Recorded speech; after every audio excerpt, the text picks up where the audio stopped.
এই বাংলাদেশ সহ অনেক দেশ ক্ষতিগ্রস্ত হবে।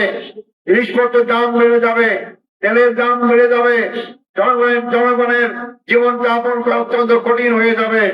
অতএব জনগণের স্বার্থে, বিশ্বের শান্তির স্বার্থে আমরা অবিলম্বে যুদ্ধ বন্ধ করার জন্য উদাত্ত আহ্বান জানাচ্ছি। সাথে সাথে মুসলিম বিশ্ব সহ শান্তিকামী বিশ্বের মানুষদেরকে আমরা সবাই ঐক্যবদ্ধ ভাবে এই সমস্ত অশুভ শক্তির বিরুদ্ধে, গণতন্ত্র মানবতা বিরোধী শক্তির বিরুদ্ধে আপনারা যার যার জায়গায় সোচ্চার হন। জনগণ যদি রাজপথে নেমে আসে, জনগণ যদি সোচ্চার হয়, যত বড়ই শক্তি থাক না কেন টিকতে পারবে না, পারে নাই। আপনারা জানেন ইরানের শাহনশাহ কত বড় শক্তিশালী ছিল, সে তাদের বিরুদ্ধে শত শত বছর লড়াই করেছিল।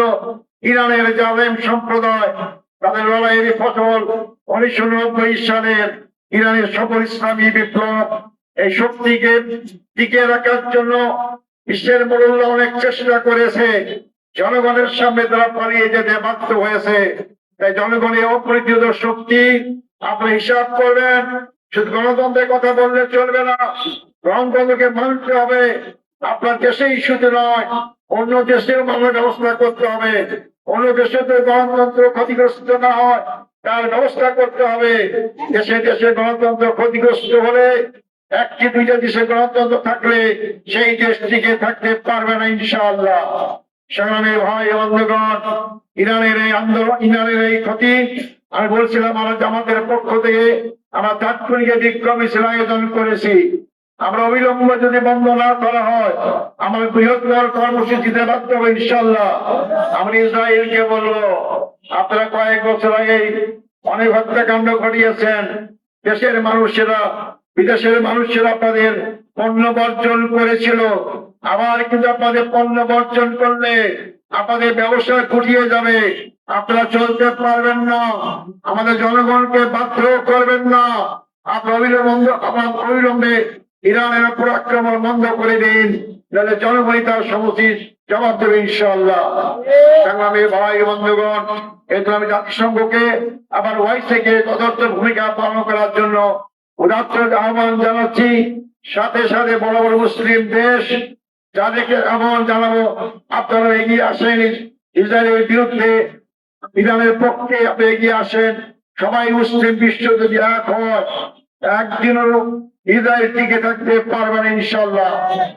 ইসরায়েল মাত্র কয়েক লক্ষের হামাসের বিরুদ্ধে টিকে থাকতে পারল না, যুদ্ধবিরতি করতে বাধ্য হয়েছে। সারা বিশ্বের বিশেষ করে মধ্যপ্রাচ্যের মুসলমান দেশগুলো যদি ঐক্যবদ্ধ হয়, আমার বিশ্বাস ইসরায়েল এই নির্বাচন হত্যাকাণ্ড বন্ধ করতে বাধ্য হবে। তাই ওয়াইসি মুসলিম বিশ্বের রাষ্ট্রপ্রধানদের কাছে আহ্বান জানাবো, আপনারা আপনাদের যথার্থ ভূমিকা পালন করুন। সংগ্রামী ভাই বন্ধুগণ, এরপর আমি যে কথা বলতে চাই সেটা হচ্ছে বাংলাদেশের প্রেক্ষাপট। নির্বাচন হলো 12 তারিখ। কিরকম নির্বাচন হয়েছে জনগণ জানে। জামাত ইসলামী কিভাবে অনেক সিটে হারানো হয়েছে তাও জনগণ জানে। তাও আমরা বৃহত্তর স্বার্থে, জনগণের মুক্তির স্বার্থে, শান্তি শৃঙ্খলার স্বার্থে এই নির্বাচনকে আমরা মেনে নিয়েছি।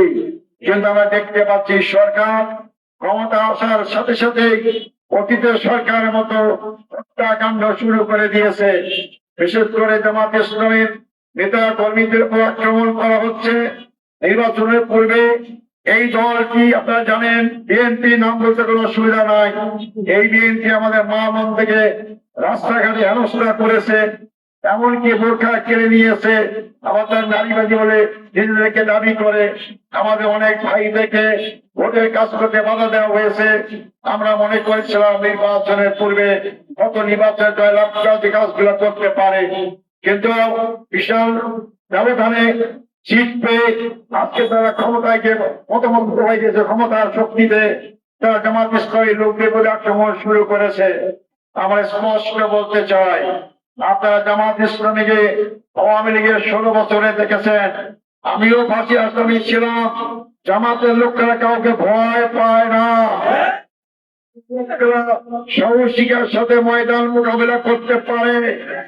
আমাদের 11 জন ভাইকে জেলখানায় মারা হয়েছে, পাঁচজন ভাইকে সরাসরি শহীদ করা হয়েছে। এই আন্দোলন থেমে থাকে নাই।